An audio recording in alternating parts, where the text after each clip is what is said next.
శుభోదయం. నారుమంచి నోట ఓ మంచి మాట ఈ శీర్షికన ఈ రోజున 60+ వారికి వైద్య నిపుణుల హెచ్చరిక. అవునండి, 60 ఏళ్ళు దాటిన వారికి వైద్య నిపుణులు కొత్తగా కొన్ని హెచ్చరికలు చేశారు. సాధారణంగా 51% కంటే ఎక్కువ మంది వృద్ధులు మెట్లు ఎక్కేటప్పుడు జారి కింద పడిపోతారని చెప్పి యునైటెడ్ స్టేట్స్ ఆఫ్ అమెరికాలో ఒక అధ్యయనం నివేదించిందండి. యుఎస్లో ప్రతి సంవత్సరం కూడా మెట్లు ఎక్కేటప్పుడు పడిపోవటం వల్ల 20,000 మరణాలు సంభవిస్తున్నాయట. 65 ఏళ్ళు దాటిన తర్వాత ఈ క్రింది పనులను స్వయంగా లేదా ఎవరి సహాయం లేకుండా చేయకూడదని చెప్పి వైద్య నిపుణులు, అధ్యయన నిపుణులు సిఫార్సు చేస్తున్నారు, పైగా హెచ్చరిస్తున్నారు కూడా. 1, మెట్లు, నిచ్చెనలు ఎక్కటం కూడదు. అట్లాగే చాలా వేగంగా తిరగటం కూడా ఉండకూడదు.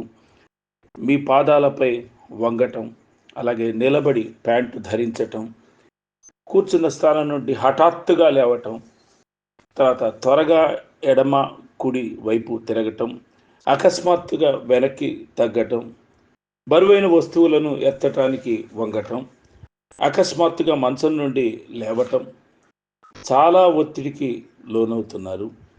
65 ఏళ్ల తర్వాత పై 10 పనులు చేయకుండా ప్రయత్నిస్తే చాలా మంచిది.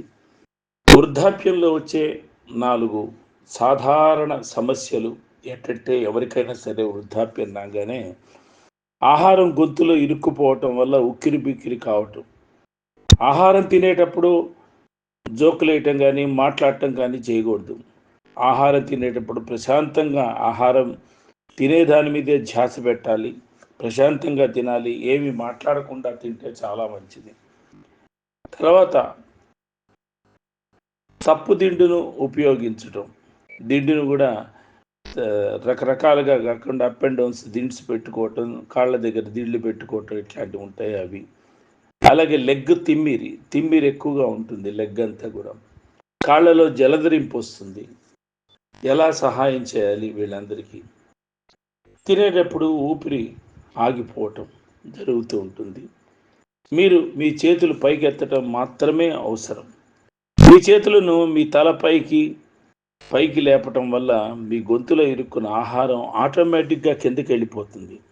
ఎప్పుడైతే గొంతులో ఆహారం ఇరుక్కుందని మనకి తెలిసిందో వెంటనే మనం ఏం చేయాలంటే, మన చేతులను, వృద్ధులకు చెప్తున్నామండి, మన చేతులను పైకెత్తాలి. తర్వాత చేతులను తలపైకి లేపటం కూడా చేయాలి. చేతులను తలపైకి లేపటం వల్ల కూడా గొంతులో ఇరుక్కున్న ఆహారం మెల్లగా లోపలికి దిగిపోతుంది. తర్వాత తప్పుదిండు. మనం మేల్కొన్నప్పుడు కొన్నిసార్లు మెడలో నొప్పి వస్తుంది. దిండు తప్పుగా ఉంటే ఏం చేయాలి? మీరు మీ కాళ్ళను మాత్రమే పైకి లేపాలి. ఆపై మీ కాలి వేళ్లను లాగండి మరియు సవ్య దిశలో లేదా అపసవ్య దిశలో మసాజ్ చేయండి. కాళ్ళల్లో తిమ్మిర్లు వస్తాయి సాధారణంగా వయసు పెరుగుతుంటే. అలాంటప్పుడు మీ ఎడమ కాలులో తిమ్మిరి అనిపించినప్పుడు మీ కుడి చేతిని పైకి లేపండి. మీకు మీ కుడి కాలులో తిమ్మిరి ఉన్నప్పుడు మీ ఎడమ చేతిని పైకి లేపండి. అది వెంటనే ఉపశమనం పొందుతుంది. అర్థమైందా? మీ ఎడమ కాలులో తిమ్మిరి అనిపించినప్పుడు ఏం చేయాలంటే కుడి చేతిని పైకి లేపాలి. అలాగే కుడి కాలులో తిమ్మిరి ఉంది అనుకోండి, అప్పుడు ఎడమ చేతిని పైకి లేపాలి. అప్పుడు వెంటనే కాస్త రిలాక్స్ ఇస్తుంది. జలధరింపు అడుగుల గురించి తెలియజేయాలంటే, ఎడమ పాదం జలధరించినప్పుడు మీ కుడి అరచేతిని మీ శక్తితో తిప్పండి. మరి అలాగే కుడి పాదం జలధరించినప్పుడు మీ శక్తితో మీ ఎడమ అరచేతిని తిప్పాలి. ఇలా చేస్తే బాగుంటుంది. మరి కేవలం ఈ సమాచారం అంతా కూడా మనం షేర్ చేసుకోవటానికే కాదండి, ఈ బాధలన్నింటినీ కూడా షేర్ చేసుకోవాలి, ఆరోగ్యవంతంగా ఉండాలి, ఒకరినొకరు చెప్పుకోవాలి. ఇలా ఉంటే గనక భవిష్యత్తులో చాలామంది 60+ దాటిన వాళ్ళకి ఆరోగ్యవంతులుగా తిరగటానికి మరి అవకాశం ఉంటుంది. ఈ విషయాన్ని నా మిత్రుడు ఆంధ్రపత్రిక ఉద్యోగిగా వర్క్ చేసిన మురళి నాకు పంపించాడు. దాన్ని యథాతథంగా నేను మీ ముందు ఉంచాను. స్వస్తి. భవదీయుడు నారుమంచి.